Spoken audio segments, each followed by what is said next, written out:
Dave, we're creating Footiefunder.com, and what it is to support, to finance football across the world, really, through grassroots. Footiefunder.com is going to put people on the map, and it's inviting everybody in the world to finance everything football, from communities to school. What do you think about it, sir? Well, I think that it's fundamentally a very good idea. The world is experiencing not the best of times financially. Yes. Sports are, especially football, if not at the absolute top level, are inherently loss-making exercises. Exactly. And so what needs to be done is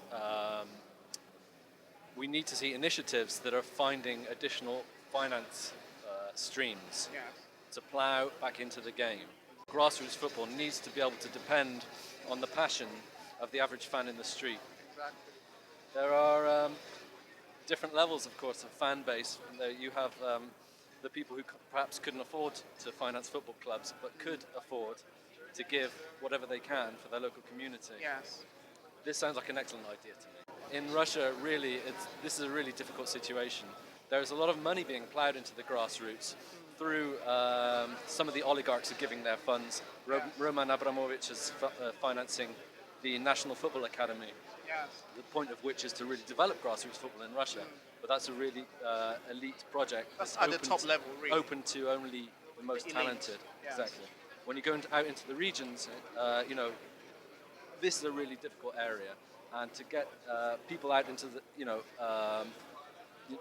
out of crime, out of the worst facets of human society, and into playing football. So it's more a kind of social movement rather than an attempt to actually cultivate talent, which also is, which is kind of a useful byproduct, of course, of this system. I think it's perhaps a little bit naive to expect the situation to change overnight. There are far greater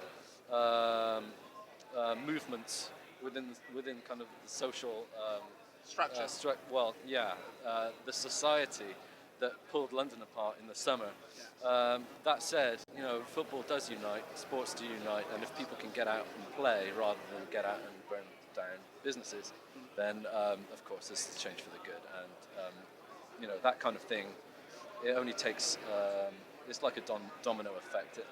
This kind of thing can snowball and just affect really positive social change. So would you intrinsically say that Footiefunder.com is an idea that you will endorse? It sounds on the face of it, it sounds like a promising plan, and I think it can have quite far-reaching benefits, not only for the sport but more broadly in society.